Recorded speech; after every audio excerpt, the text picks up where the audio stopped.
तो नमस्कार दोस्तों, स्वागत है आप सभी का आपके अपने YouTube चैनल में। दोस्तों आज हम लोग एडिटोरिया बिहार पुलिस जो कांस्टेबल 2023 का एग्ज़ाम जो होने वाला है उसी को लेकर यह 10 प्रैक्टिस सेट आई है, जो हम लोग अभी तक 2 प्रैक्टिस सेट देख चुके हैं। तो चलिए आज तीसरा प्रैक्टिस सेट देखेंगे, जो बहुत ही अच्छा प्रैक्टिस सेट है। आप लोग इसको बनाइए और टेलीग्राम पर इस वीडियो बनाने से पहले टेलीग्राम पर इसका डाल दिया जाता है PDF। आप लोग वहां भी जाकर पहले बना सकते हैं, उसके बाद डिस्कशन देख सकते हैं। तो चलिए शुरू करते हैं। आज का पहला प्रश्न है कि सेनापति निम्न में से किस प्रकार का शब्द है। सेनापति निम्न में से किस प्रकार का शब्द है। ऑप्शन है रूढ़ है, यौगिक है, यौगरूढ़ है या विकारी है।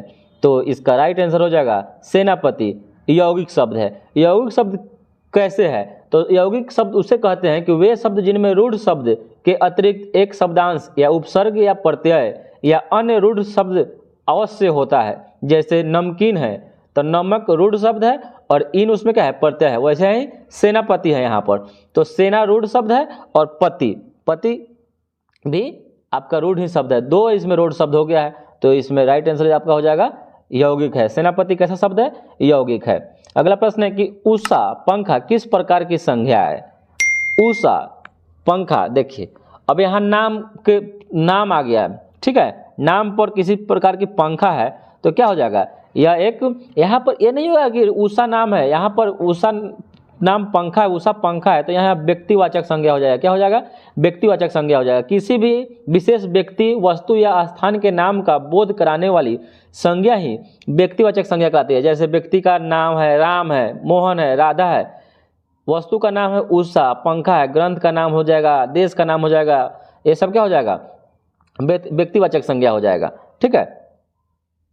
चलिए अगला प्रश्न है कि निरोग शब्द में उपसर्ग क्या है, या कौन सा उपसर्ग लगा हुआ है निरोग शब्द में। तो निरोग शब्द में आप जानते हैं, सबसे पहले जान लीजिए कि उपसर्ग क्या होता है। तो उपसर्ग ऐसे शब्दांश जो किसी शब्द के पूर्व यानी पहले जुड़कर उसके अर्थ में परिवर्तन कर देते हैं, उसे उपसर्ग कहते हैं। यानी पहले जो लगेगा वह उपसर्ग होगा, और ऐसे शब्दांश जो किसी शब्द के बाद में जुड़कर उस शब्द का अर्थ बदल देगा तो वह प्रत्यय हो जाएगा। तो यहाँ आपसे उपसर्ग पूछ रहा है, तो उपसर्ग पहले लगेगा। तो निरोग में कौन सा उपसर्ग लगा हुआ है? तो नी उपसर्ग लगा हुआ है। कौन सा? नी उपसर्ग लगा हुआ है। अगला प्रश्न है तीव्र का विलोम शब्द क्या बताना है आपको। तीव्र का विलोम शब्द क्या होता है? तो तीव्र यानी तेज, तो तीव्र का विलोम शब्द क्या हो जाएगा? यहाँ मंद यानी धीमा हो जाएगा, ठीक है। चलिए अगला प्रश्न है कि अमृत का पर्यायवाची शब्द नहीं है, यानी इसमें से आपको ऑप्शन में बताना है कि इसमें से कौन अमृत का पर्यायवाची शब्द नहीं है, ठीक है। अब देखिए अमृत है, सोम है, सुधा है, पीयूष है, मीठा है। देखिए तो अमृत का जो पर्यायवाची शब्द होता है इसमें सोम, सुधा और पीयूष है, लेकिन मीठा अमृत का पर्यायवाची शब्द नहीं है, ठीक है।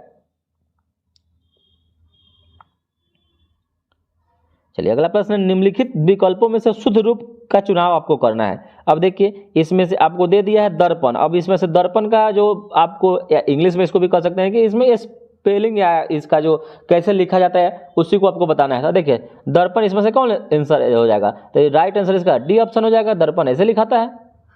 चलिए अगला प्रश्न है कि राम पेड़ से गिर गया, रेखांकित शब्दों के कारक भेद के उचित विकल्प को आपको चुनना है। तो राम पेड़ से गिर गया, ठीक है।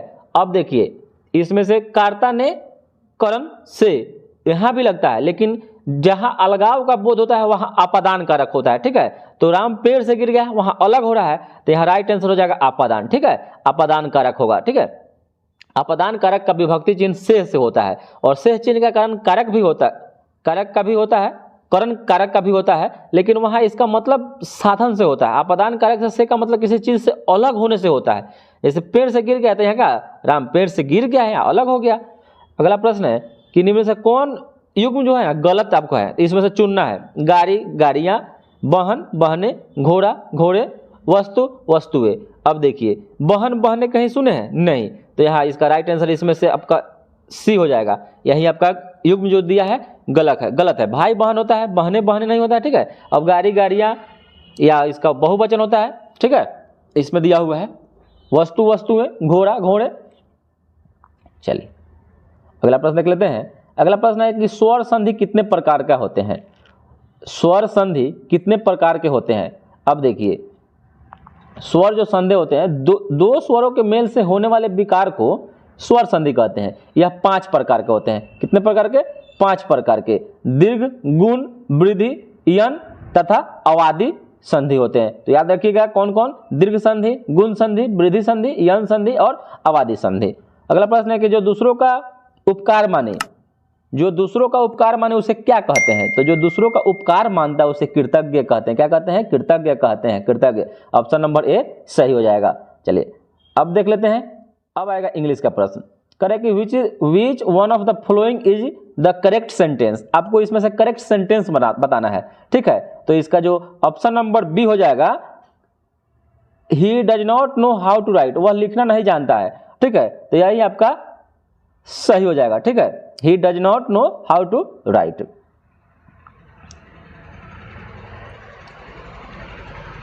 अब देखिए, आपसे यहां बुक का नाम पूछ दिया है कि the book Merchant of Venice was written by. अब मर्चेंट ऑफ वेनिस, यहाँ पे जीके का भी प्रश्न हो गया। तो Merchant of Venice William Shakespeare के द्वारा लिखे गए बुक है, ठीक है। और अगला प्रश्न है कि Macbeth was a character in. अब देखिए, शेक्सपियर का ही ड्रामा का एक पार्ट है मैकबेथ, तक ऑप्शन नंबर ए इसका राइट आंसर हो जाएगा। अगला प्रश्न है कि व्हाट डज E.G इंडिकेट। कहीं भी आप वाक्य लिखते हैं, सेंटेंस लिखते हैं, उसमें E.G लिख देते हैं, इसका मतलब क्या होता है? तो इसका जो राइट आंसर होता है फॉर एग्जाम्पल के लिए E.G लिखते हैं, ठीक है, याद रखिएगा। बहुत अच्छा क्वेश्चन है। अगला प्रश्न है कि ओडे क्या है? ओडे एक देखिए, कोई भी गाना जो होता है ना, उसके छोटे फॉर्म को क्या होता है, मतलब छोटा गीत होता है, उसे ओडे कहते हैं, ठीक है। तो ये क्या हो जाएगा? या ऑप्शन नंबर ए हो जाएगा, एक ए लिरिक पोएम हो जाएगा, ठीक है, अ लिरिक पोएम हो जाएगा। अगला प्रश्न है कि the antonym are the word of क्या होता है? देखिए, अब एंटोनिम मतलब होता है उल्टा शब्द, ठीक है। तो ये क्या होगा? तो सिमिलर शब्द होता है, तो पर्यायवाची शब्द होता है, ठीक है, जिसको सिनोनिम बोलते हैं। अब क्या है एंटोनिम? तो अपोजिट मीनिंग हो जाएगा। ऑप्शन नंबर बी इसका राइट आंसर हो जाएगा। और अगला प्रश्न है कि the verb form of food. तो फूड का जो है ना, फूड का आपको बताना है कि वर्ब इसका क्या होगा, क्रिया क्या होगा? तो फीड हो जाएगा। वर्ब फूड का फीड होता है, ठीक है, याद रखिएगा, फूड का फीड होता है। अब बताना है कि the adjective form of fault. तो फॉल्ट का आपको एडजेक्टिव क्रिया विशेषण बता देना है, इसका फॉल्टी हो जाएगा, फॉल्टी हो जाएगा, ठीक है। अगला प्रश्न है कि which one is not correct. अब आपको देखो, यहाँ मैंगोज सही है, हीरोज सही है, पोटैटोज सही है, लेकिन फोटोज, तो फोटोज यही आपका गलत है। यहाँ पर ES नहीं लगता, सीधे एस लगता है फोटो में, ठीक है। चलिए अब बताना है the phrase in nutshell mean क्या होता है, यानी आपको इसका मीनिंग बताना है। एक फ्रेज है, मुहावरा है, ठीक है, इसमें से इन अ नट सेल्स का मतलब क्या होता है? तो इन नट सेल्स का मतलब होता है ना, आपको संक्षिप्त, इसका मीनिंग ही होता है संक्षेप में, यानी उसको छोटा करके। तो छोटा करना मतलब क्या हो जाएगा? इन शॉर्ट हो जाएगा, ठीक है। चलिए अब देख लेते हैं जीके का प्रश्न। आपको जीके का प्रश्न कहता है कि निम्नलिखित में से किस वनस्पति जगत के पौधे को शैवाल के नाम से जाना जाता है? तो कौन सा वनस्पति जगत? थायोफाइटा होता है, ब्रायोफाइटा होता है, थैलोफाइटा और होता है, ब्रायोफाइटा होता है, ट्रेडोफाइटा होता है, ठीक है। उसी में से किस पौधे को शैवाल के नाम से जाना जाता है? तो जो थैलोफाइटा होता है ना, थैलोफाइटा, उसी को शैवाल के नाम से जाना जाता है, ठीक है। अब देखिए, आपसे पूछेगा कभी कभी ब्रायोफाइटा। तो ब्रायोफाइटा वनस्पति जगत का एक बड़ा वर्ग है, ठीक है। इसके अंतर्गत सभी पौधे आते हैं जिनका वास्तविक संवहन ऊतक जो होता है ना, उसमें नहीं होता है, ठीक है, उसमें ऊतक नहीं होता है। लेकिन थैलोफाइटा होता है को आमतौर पर शैवाल के रूप में जाना जाता है। इनमें से अधिकांश जो होता है ना पौधा, वो जलीय ही होता है, ठीक है। इसमें आपको कौन कौन आ जाएगा? थैलोफाइटा में आपको आ जाएगा लाइकेन आ जाएगा, शैवाल आ जाएगा, कवक आ जाएगा, बैक्टीरिया आ जाएगा और स्लाइम, मोल्ड्स, ये सब आ जाएगा आपको थैलोफाइटा में। चलिए अगला प्रश्न देख लेते हैं। अगला प्रश्न आप लोगों को कहता है कि निम्नलिखित में से कौन सा कोलाइड फोम का एक उदाहरण है? अब आपको बताना है कोलाइड फोम। कोलाइड फोम का उदाहरण आपको बताना है। ऑप्शन है चीज है, कुहासा है, स्पंज है, मक्खन है। तो कोलाइड, अब दूध जो होता है ना, कोलाइड विलयन होता है, जिसमें क्या होता है देखिए, कोलाइड फोम क्या होता है कि प्रसिद्ध वैज्ञानिक थॉमस ग्राहम के अनुसार वह पदार्थ जो जंतु झिल्ली से विकसित विसरित नहीं होते हैं उन पदार्थों को कोलाइड कहा जाता है। हालांकि यह कोई पदार्थ नहीं होता है, अपितु यह पदार्थ की अवस्था है। जैसे इनके उदाहरण हो जाए गोंद देखते हैं, स्टार्च देखते हैं, सब क्या है, कोलाइड है। तो इसमें स्पंज जो हो जाएगा ना, कोलाइड फॉर्म का उदाहरण है। चलिए अगला प्रश्न है कि इनमें से कौन सा रोग मच्छर के काटने से नहीं होता है। देखिए हेपेटाइटिस, मलेरिया, डेंगू और फील पाँव। तो मलेरिया, डेंगू, फील पाँव ये सब मच्छर के काटने से होता है, लेकिन हेपेटाइटिस जो होता है ना, यह आपको मच्छर के काटने से नहीं होता है। ठीक है, चलिए अगला प्रश्न है खनिज पदार्थ स्रोत का निम्नलिखित में से कौन सा युग्म सही है। ऑप्शन ए है कि विटामिन ए पपीता सही है, लौह पालक। ऑप्शन में आपको देख लीजिए 1 और 2 दोनों सही है, केवल 1 सही है, दोनों में से कोई सही नहीं है, केवल 2 सही है। तो ऑप्शन नंबर ए और मतलब ए और ऑप्शन नंबर ए सही हो जाएगा। 1 और 2 दोनों सही है, क्योंकि लोहा पालक जो खाएंगे तो उसे लौह पदार्थ मिलता है, और विटामिन ए खाते हैं, पपीता खाते हैं तो विटामिन ए मिलता है। ठीक है, चलिए अगला प्रश्न है कि किसी मोमबत्ती की ज्वाला के पूर्ण दहन के बाह्य क्षेत्र का रंग कैसा होता है। देखिए अगर किसी मोमबत्ती की ज्वाला जल रही है तो उसमें पूर्ण दहन के बाद जो बाह्य क्षेत्र का रंग जो हो जाता है ना, कैसा हो जाता है। तो बाह्य क्षेत्र का जो रंग होता है ना, वह नीला होता है। कभी कभी आप लोग देखिएगा नीला रंग हो जाता है। ठीक है, चलिए अगला प्रश्न है निम्नलिखित में से कौन सा एक बहिर्जनित बल है, जैसे भूस्खलन है, भूकंप है, ज्वालामुखी, पवन है। तो जो बहिर्जनित बल होता है ना, ज्वालामुखी होता है। ठीक है, अगला प्रश्न है कि निम्नलिखित में से कौन सा पौधे में प्रजनन का अलैंगिक रूप नहीं है। तो पौधे में प्रजनन का अलैंगिक रूप आपको बताना है। अब देखिए कायिक प्रबंधन है, मुकुलन है, परागन है और बीजाणु निर्माण है। तो इसका सही आंसर हो जाएगा ना परागन। ठीक है, कायिक प्रवर्धन। अब देखिए कायिक प्रवर्धन किसे कहते हैं, किसी पौधे के वर्णी भाग जैसे जड़, तना, पत्ती अथवा अन्य नए पौधा उसे तैयार कर लिया जाता है, वो हो जाता है आपको कायिक प्रवर्धन। और मुकुलन क्या होता है, किसी जीव के शरीर के बाहरी सतह की कोशिकाओं में समसूत्री विभाजन से एक आहार बनता है, उसे मुकुल कहते हैं। और मुकुल निर्माण द्वारा अलैंगिक जनन की विधि ही मुकुलन कहलाती है। ठीक है, और मुकुल विकसित होकर एक पूर्ण जीव बन जाता है। और परागन क्या होता है, एक पौधे के परागकोश से पौधे के वर्तिकाग्र तक पराग का हस्तांतरण है, जो बाद में निषेचन और बीजों के उत्पादन को सक्षम बनाता है, जो अक्सर किसी वाहक जैसे वायु, जल अथवा पशुओं द्वारा संपन्न होता है। ठीक है, तो इसका जो सही आंसर हो जाएगा आपका परागन हो जाएगा। अगला प्रश्न है कि चिकनगुनिया किस मच्छर के कारण होने वाला एक संक्रमण है। चिकनगुनिया जो है ना, यह एडिज मच्छर काट लेगा ना, एडिज मच्छर, उसी से आपको चिकनगुनिया हो जाएगा। ठीक है,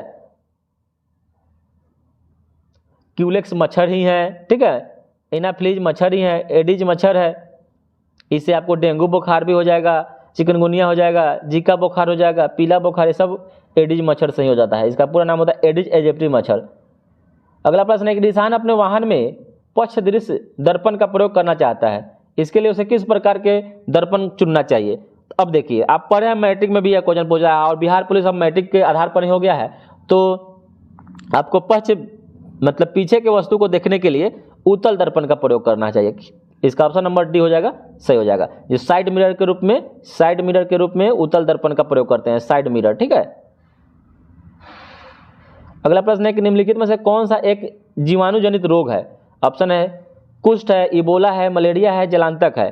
अब देखिए आपका जीवाणु यानी बैक्टीरिया से होने वाला था। कुष्ठ रोग जो होता है ना, बैक्टीरिया से होता है, जैसे इबोला वायरस से होता है, मलेरिया भी वायरस से, मलेरिया आपका परजीवी से होता है। ठीक है, और जलांतक रेबीज भी आपका वायरस से ही होता है। ठीक है, तो इसका सही आंसर हो जाएगा आपका कुष्ठ रोग हो जाता है। चलिए अगला प्रश्न है कि किसी किरण का परावर्तित किरण से अभिलंब पृष्ठ पर मापा गया कोण है। ठीक है, तो इसका सही आंसर हो जाएगा परावर्तन कोण किसी किरण का परावर्तित किरण से अभिलंब पृष्ठ पर मापा गया कोण होता है। अगला प्रश्न है कि निम्नलिखित में से कौन सा पादप जगत का उप समूह नहीं है। तो पादप जगत का उप समूह आपको नहीं बताना है। तो पादप जगत का उप समूह जो है ना, हेमिकोर्डेटा जो है ना, हेमिकोर्डेटा यह पादप जगत का नहीं है। ठीक है, यह जीव समूह है। ठीक है, पादप नहीं है, जीव समूह। अगला प्रश्न है कि अनंत की मां ने उसे रात में पेड़ों के नीचे नहीं सोने की सलाह दी, क्योंकि पेड़ रात में छोड़ते हैं। तो रात में क्या छोड़ते हैं, यह रात में CO2 कार्बन डाइऑक्साइड छोड़ते हैं। ठीक है,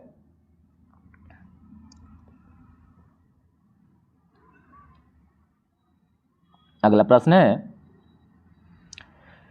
सोडियम का परमाणु द्रव्यमान कितना होता है। सोडियम का परमाणु द्रव्यमान कितना होता है। सोडियम का जो परमाणु द्रव्यमान होता है वह 23 होता है। ठीक है, सोडियम का परमाणु द्रव्यमान 23 होता है। ठीक है, अगला प्रश्न है कि सिलिकॉन डाइऑक्साइड मुख्यतः निम्नलिखित में से किसमें पाया जाता है? तो सिलिकॉन डाइऑक्साइड या बालू में पाया जाता है। ठीक है, चलिए अगला प्रश्न है कि सामान्य दूध का पीएच मान कितना होता है? तो सामान्य दूध का पीएच मान जो होता है ना, सामान्य दूध का पीएच मान वह 6.7 से लेकर 6.9 के बीच में होता है। तो ऑप्शन नंबर बी इसका सही हो जाएगा। अगला प्रश्न है कि निम्नलिखित में से किस प्रक्रिया द्वारा हम दो मिश्रणीय द्रवों को अलग कर सकते हैं? अब देखिए, अब आपको अब बताना है, अब दो मिश्रण को अलग करना है। तो दो मिश्रण को अलग करने के लिए हम लोग आसवन विधि का प्रयोग करते हैं। ठीक है, आसवन विधि का प्रयोग करते हैं। और ऊर्ध्वपातन विधि से, तो सब्लिमेशन विधि से आप कपूर को अलग कर सकते हैं, आयोडीन को कर सकते हैं, अमोनियम क्लोराइड को कर सकते हैं, नौसादर को कर सकते हैं। ठीक है, चलिए अगला प्रश्न देख लेते हैं कि भारतीय संविधान के निम्नलिखित अनुच्छेदों में से कौन सा राष्ट्रपति के क्षमादान के अधिकार से संबंधित है? यानी कौन सा अनुच्छेद में कहा गया है कि राष्ट्रपति क्षमादान कर सकते हैं? तो इसका जो राइट आंसर हो जाएगा अनुच्छेद 72। ठीक है, अनुच्छेद 72 के तहत राष्ट्रपति क्षमादान का अधिकार है राष्ट्रपति के पास। अगला प्रश्न है कि निम्नलिखित में से किस राज्य की सीमा भूटान से नहीं लगती है? अब बताना है आपको भूटान से सीमा कौन कौन राज्य से नहीं लगता है राज्य। अब देखिए भूटान से लगता किसका किसका है? तो सिक्किम का लगता है, पश्चिम बंगाल का लगता है, असम का लगता है, अरुणाचल प्रदेश का लगता है। ठीक है, 4 लगता है, लेकिन यहाँ मेघालय का नहीं लगता है। तो ऑप्शन नंबर डी इसका सही हो जाएगा। अगला प्रश्न है कि दहेज निषेध अधिनियम 1961 कब से लागू हुआ?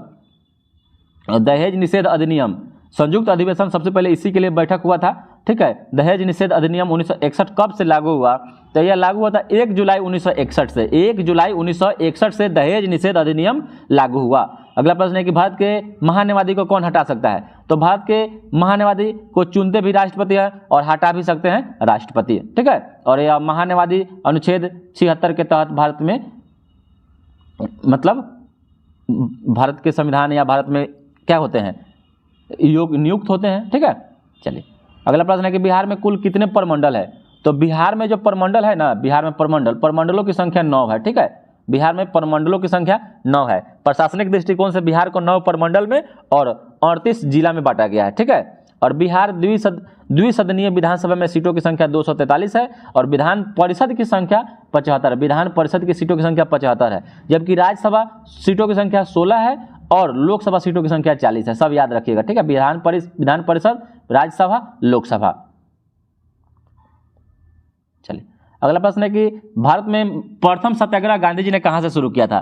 तो भारत में प्रथम सत्याग्रह महात्मा गांधी ने चंपारण से शुरू किया गया था। ठीक है, और जब दक्षिण अफ्रीका से 1915 में महात्मा गांधी लौटे थे तो उनका अपना प्रथम सफल सत्याग्रह बिहार के चंपारण जिला में ही 1917 में किए थे। और चंपारण आने के लिए आग्रह कौन किया था, ये भी आपसे क्वेश्चन पूछता है, तो राजकुमार शुक्ल ने किया था। ठीक है, चलिए अगला प्रश्न है कि दिल्ली के लाल किले में स्थित मोती मस्जिद को किसने बनवाया था?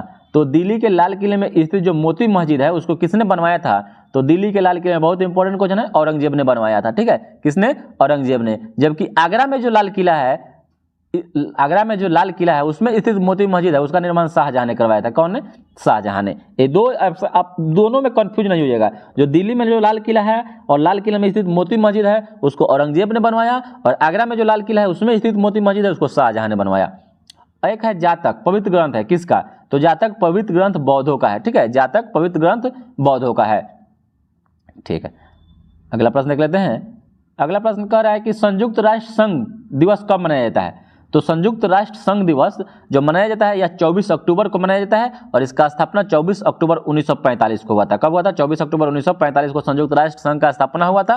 ठीक है, वर्तमान में इसमें 193 सदस्य देशों की संख्या है। इसमें 193 सदस्य देशों की संख्या है। अगला प्रश्न है कि रामनाथ कोविंद भारत के राष्ट्रपति बने हैं। ठीक है, अब ये क्रम से कवे हैं? तो जो राष्ट्रपति रामनाथ कोविंद है या क्रम से 14वें हैं। ठीक है,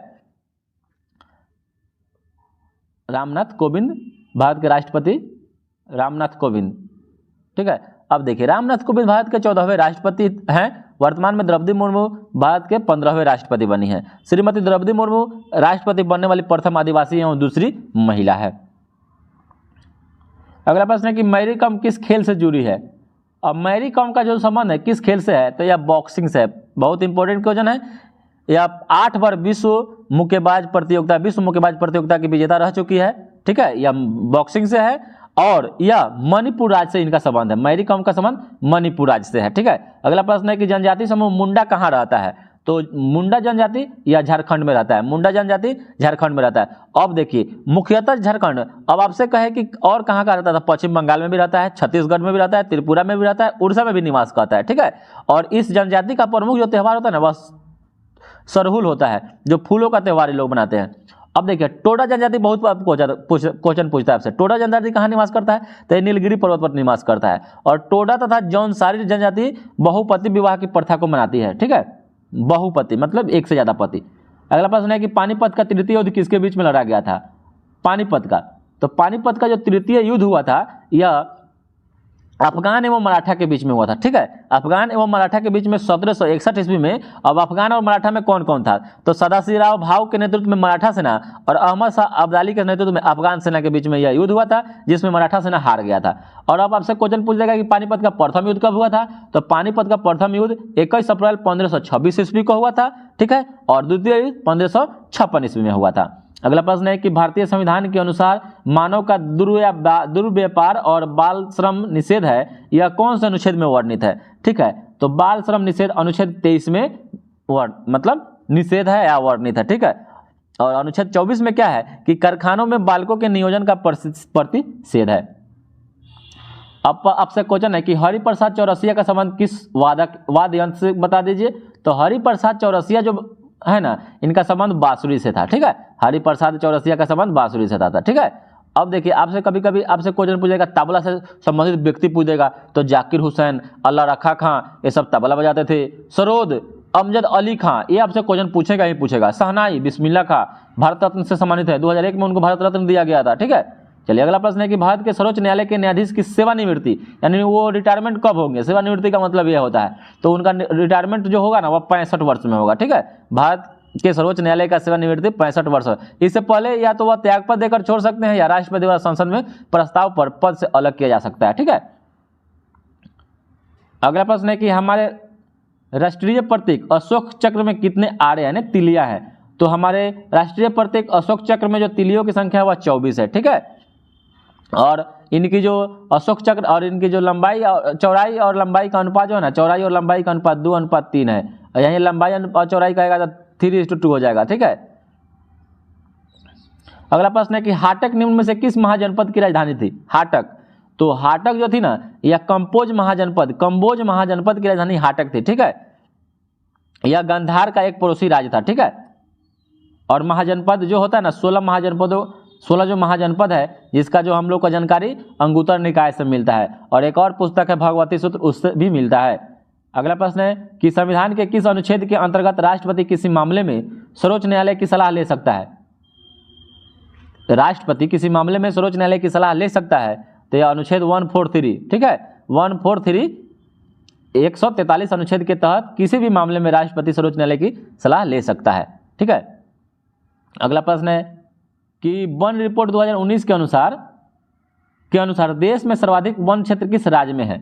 तो 2001 रिपोर्ट 2019 के अनुसार देश में सर्वाधिक वन जो क्षेत्र है ना यह मध्य प्रदेश में है। ठीक है, मध्य प्रदेश में। लेकिन आपसे पूछ देगा कि सर्वाधिक प्रतिशत में वन कहाँ है? तो मिजोरम में। अगर प्रतिशत लगा देगा तो आपको मिजोरम मानना होगा। ठीक है, अब देखिए, और सर्वाधिक वन क्षेत्र में आपको मध्य प्रदेश, आप सब जानते हैं कि मध्य प्रदेश है। अब अगर ऑप्शन में मध्य प्रदेश नहीं रहे तब, तो मध्य प्रदेश के बाद अरुणाचल प्रदेश एपी का स्थान है। ठीक है, और उसके बाद छत्तीसगढ़ का स्थान है। तो ऑप्शन ए नहीं रहे तो यहाँ अरुणाचल प्रदेश मारिएगा। ठीक है,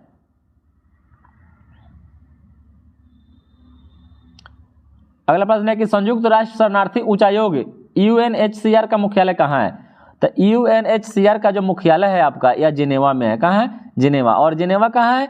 तो यह स्विट्जरलैंड में है। और यूएनएचसीआर का स्थापना 1950 ईस्वी में किया गया था। ठीक है,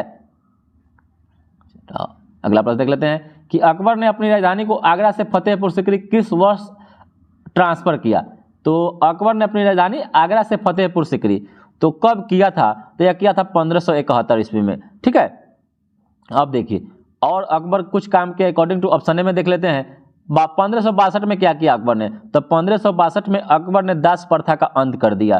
ठीक है, 1563 में क्या किया? तो 1563 ईस्वी में तीर्थ यात्रा कर को समाप्त कर दिया। तीर्थ यात्रा पर जो कर लगता था उसको समाप्त कर दिया। अब 1564 में क्या किया, तो जजिया कर को समाप्त कर दिया, और 1579 ऑप्शन में है क्या किया, तो उसमें मजहर की घोषणा कर दिया। ठीक है, अगला प्रश्न देख लेते हैं कि लोकसभा में गणपूर्ति कोरम के संबंध में कौन सा कथन सही है। आप देखिए बहुत बार यह क्वेश्चन अब हम लोग पढ़ चुके हैं। कोरम, तो कोरम क्या होता है, स्पीकर सहित कुल सदस्यों की संख्या का 1/10 होता है। तो लोकसभा की गणपूर्ति कोरम क्या होता है, 1/10 होता है। तो इसका ऑप्शन नंबर ए हो जाएगा। स्पीकर को छोड़ना नहीं है, स्पीकर सहित कुल सदस्यों की संख्या का 1/10 ही कोरम का सही मतलब मायने समझाता है। ठीक है, अगला प्रश्न है कि लोक लेखा समिति के अध्यक्ष की नियुक्ति कौन करता है। तो लोक लेखा समिति के अध्यक्ष की चुनौती जो अध्यक्ष की नियुक्ति जो होता है ना, यह लोकसभा स्पीकर करते हैं। कौन करते हैं, लोकसभा स्पीकर यानी लोकसभा अध्यक्ष। ठीक है, अगला प्रश्न है कि ओजोन परत संरक्षण दिवस कब मनाया जाता है। तो ओजोन परत संरक्षण दिवस 16 सितंबर को मनाया जाता है, और इसी दिन 16 सितंबर 1987 ईस्वी में मॉन्ट्रियल कनाडा में ओजोन क्षयकारी पदार्थों के उत्पादन को सीमित करने हेतु 33 देशों की एक समझौते पर हस्ताक्षर किया गया था। इसी कारण इसी दिन प्रतिवर्ष ओजोन परत संरक्षण दिवस मनाया जाता है। तो आपसे पूछेगा कि मॉन्ट्रियल संलेख का संबंध किससे है, तो ओजोन परत के संरक्षण से। अगला प्रश्न है कि निम्नलिखित में से कौन सा दर्रा जो है ना शिमला को तिब्बत से जोड़ता है।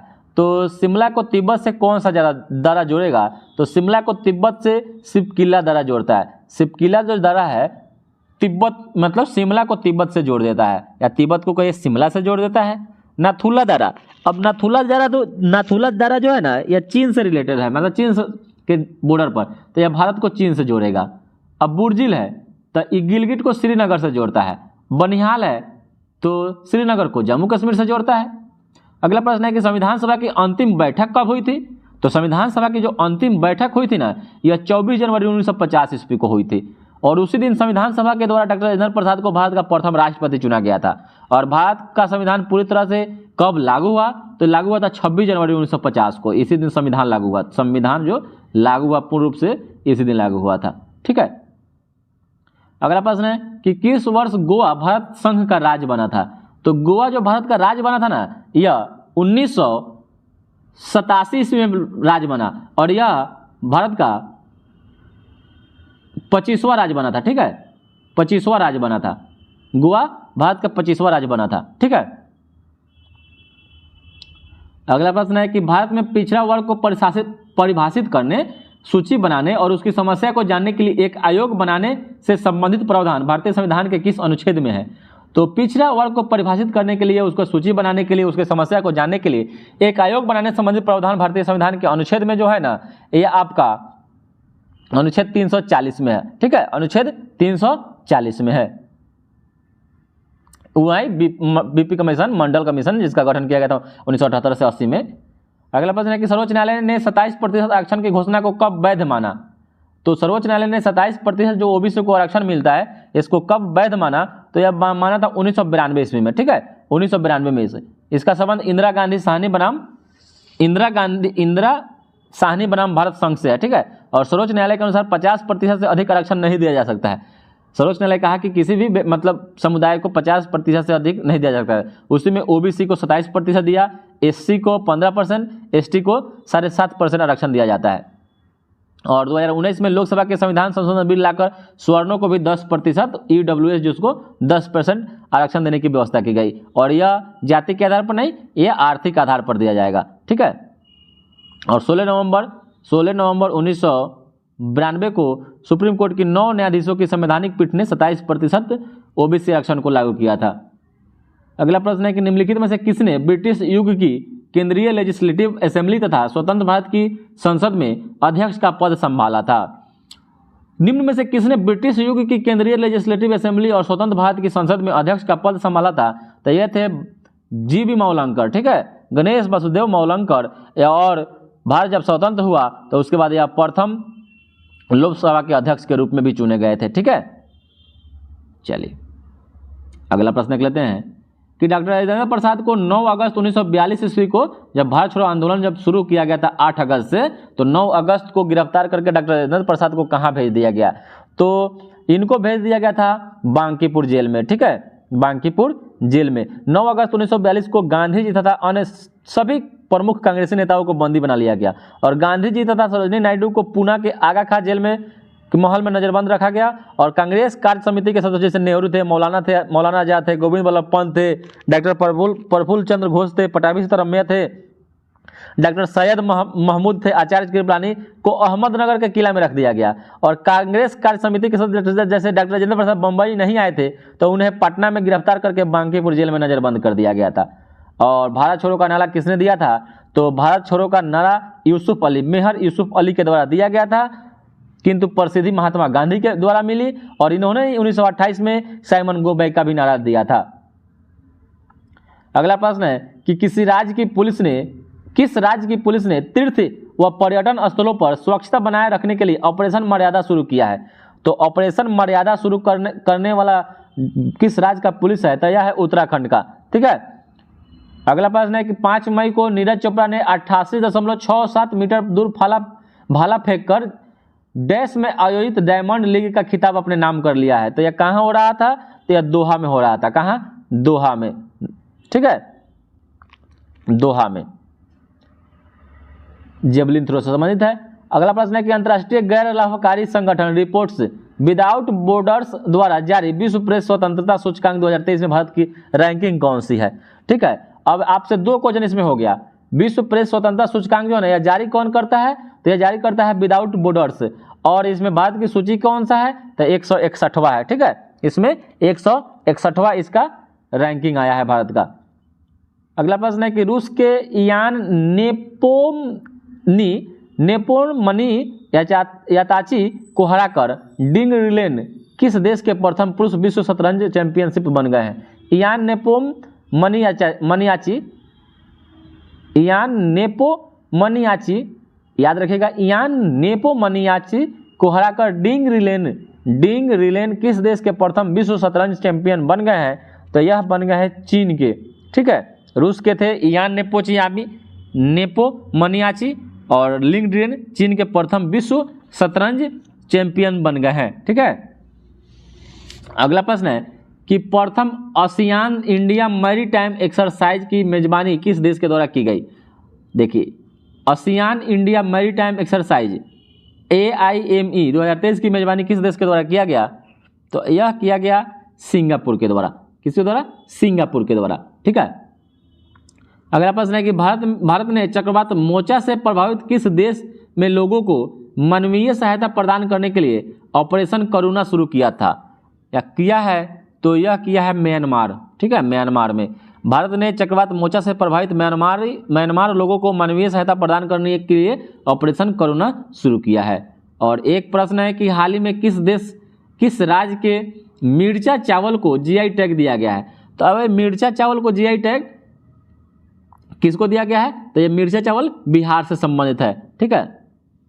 अगला प्रश्न है कि हाल ही में हुए नियुक्ति संबंध में कौन सम्मिलित नहीं है?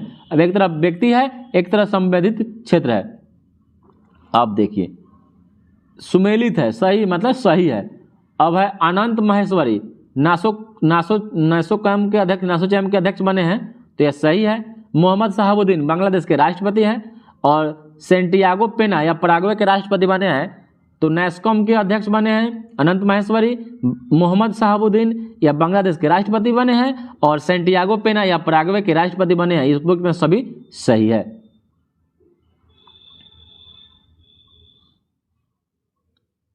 अगला प्रश्न है कि हाल ही में 13वें भारत रत्न डॉक्टर अंबेडकर पुरस्कार 2023 से किसे सम्मानित किया गया है? तो हाल ही में 13वें भारत रत्न डॉक्टर अंबेडकर पुरस्कार 2023 से सम्मानित किया गया है। उस व्यक्ति का नाम क्या है? तो यह है योगी आदित्यनाथ, जो उत्तर प्रदेश के मुख्यमंत्री हैं। अगला प्रश्न है कि देश का पहला राज्य कौन बन गया है जहां पर पैदल चलने वालों के लिए चलने के अधिकार अर्थात राइट टू वॉक का अधिकार होगा?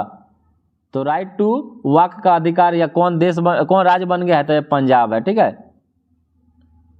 पंजाब देश का पहला राज्य बन गया जहां पर पैदल चलने वालों के लिए चलने का अधिकार अर्थात राइट टू वॉक का अधिकार होगा। और अगला प्रश्न देख लेते हैं कि हाल ही में किसने हेवन 1 नामक दुनिया के पहले वाणिज्यिक अंतरिक्ष स्टेशन को अगस्त 2025 तक लॉन्च करने की घोषणा कर दिया है? तो हाल ही में किसने हेवन 1 नामक दुनिया के पहले वाणिज्यिक अंतरिक्ष स्टेशन, वाणिज्यिक है, ठीक है, तो यह है स्पेस एक्स। कौन है? Space x. और स्पेस एक्स ने हेवन 1 नामक दुनिया के पहले वाणिज्यिक अंतरिक्ष स्टेशन को अगस्त 2025 तक लॉन्च करने की घोषणा कर दिया है। अगला प्रश्न है कि हाल ही में प्रमोद भगत ने थाईलैंड में पैरा बैडमिंटन अंतर्राष्ट्रीय टूर्नामेंट में कौन सा पदक जीता है?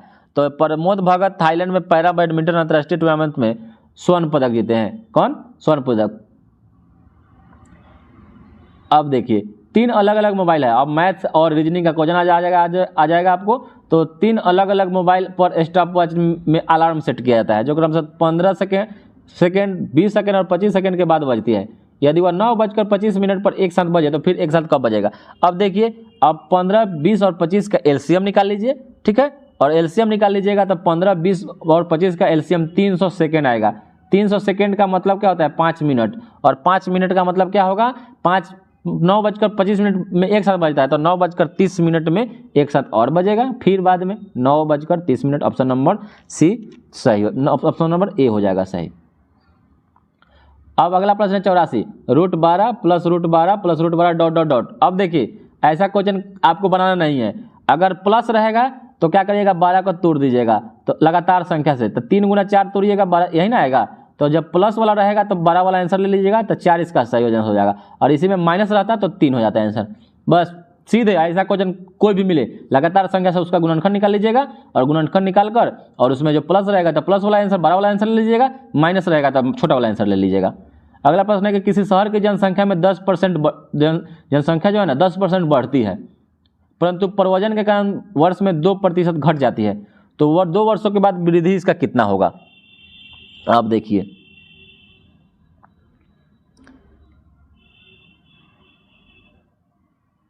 क्या नंबर आपका क्वेश्चन है?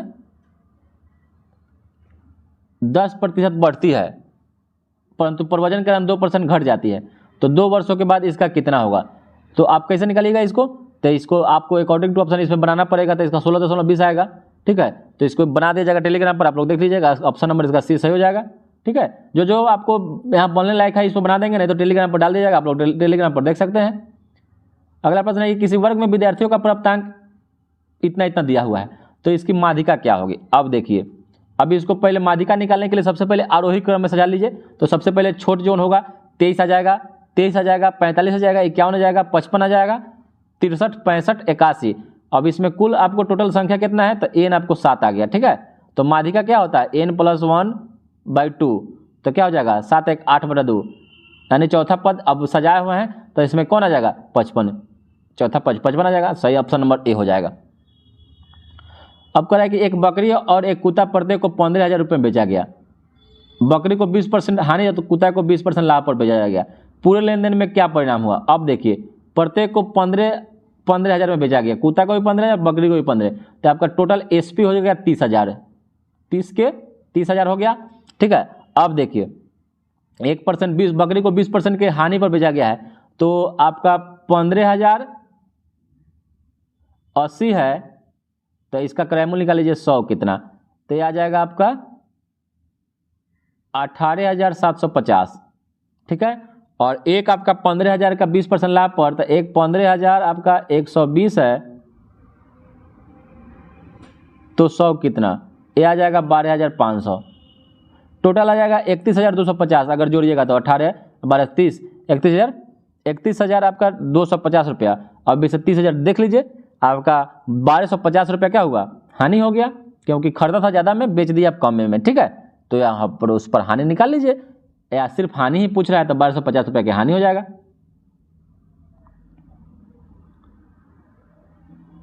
अब देखिए, प्रेम तथा आशीष एक साथ मिलकर एक काम को 20 दिन में पूरा कर सकते हैं। उन्होंने 15 दिन तक काम किया एवं उसके बाद आशीष ने काम छोड़ दिया। जो काम हो जाएगा उसको भूल जाएंगे, ये भी आपको बना दिया जाएगा, आपको देख लीजिएगा। ऑप्शन नंबर इसका सी सही हो जाएगा 30, ठीक है। अगला प्रश्न है कि चक्रवृद्धि ब्याज पर दिया गया धन 2 वर्ष में 8820 रुपया, 3 वर्ष में 9261 रुपये हो जाता है, तो मूलधन आपको बताना है, ठीक है। तो इसमें फॉर्मूला लगा लीजिएगा, ठीक है। ऑप्शन नंबर ए इसका 8,000 हो जाएगा, ये भी बना दिया जाएगा। तो मैथ देखिए, अब मैथ इसको आपको लोगों टेलीग्राम पर भी आप लोग जुड़ सकते हैं, ठीक है। टेलीग्राम पर आपको पूरा मैथ का सोल्यूशन और रीजनिंग का सोल्यूशन दे दिया जाता है। अब आपसे क्वेश्चन पूछ रहा है किसी सम बहुभुज के आंतरिक कोण का मान 120 डिग्री है तो भुजाएं निकालना है आपको। आप एक फॉर्मूला याद रखिएगा, प्रत्येक आंतरिक कोण का जो फॉर्मूला होता है ना, n-2 गुना 180 बटा n, जहाँ n क्या होता है, भुजाओं की संख्या होता है।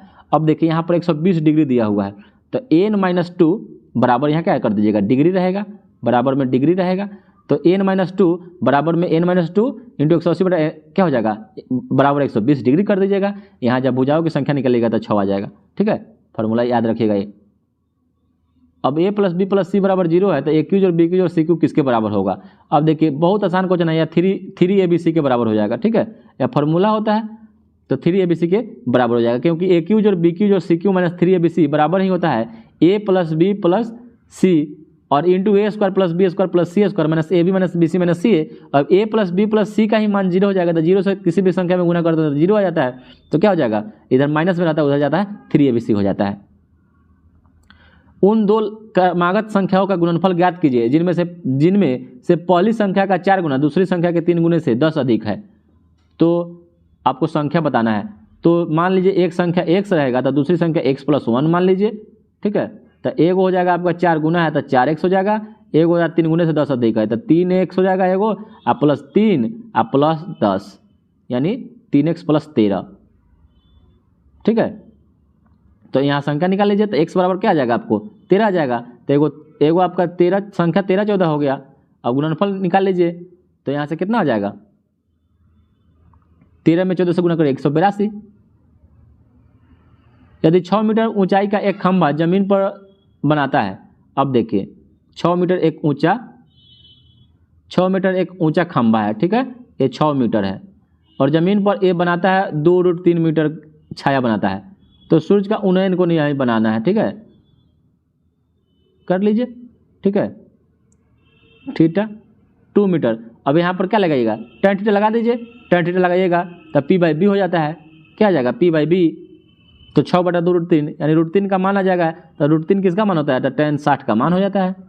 बहुत आसान है, जो आसान आपको यहाँ जिस पर इसमें बनने वाला है इसमें बना देते हैं। जैसे देखिए 100 है, 69 है, 16 क्या है, अब 10 13 यहाँ पर आपको विकल्प चुनना है। जैसे 10 है उसके बाद 13 है, इसमें स्क्वायर देख लेना है, तो स्क्वायर कौन है, तो 49 हो जाएगा, 4 हो जाएगा, 7 हो जाएगा। 10 के स्क्वायर 13 के स्क्वायर, उसी तरह 4 के स्क्वायर तो 7 के स्क्वायर, 10 में 3 जोड़ा तो 13 हुआ, तो 4 में 3 तोड़ेंगे तो 7 49 हो जाएगा। ऑप्शन नंबर ए डी हो जाएगा। अब सांकेतिक भाषा में क्राइम को DQJLF लिखा हुआ है, तो उसी तरह बोर्ड को क्या लिखा जाएगा, एक पहले क्या हो जाएगा, पहले एक जोड़ा है एक घटाया है, मतलब सी में एक जोड़ा 4, 18 में एक घटाया 17, मतलब आपसे एक जोड़ के एक घटा लेना है, एक जोड़ना है एक घटा लेना है। उसी तरह बोर्ड का ऑप्शन नंबर इसका हो जाएगा सी हो जाएगा ऑप्शन सही।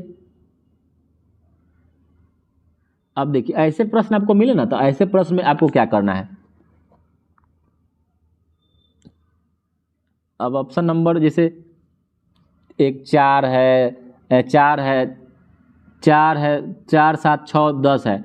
ठीक है, तो इसमें 10 सत्तर पहले 70 कर लीजिए और 6 चौका 24, तो 70 में से 24 करिएगा तो कितना आएगा,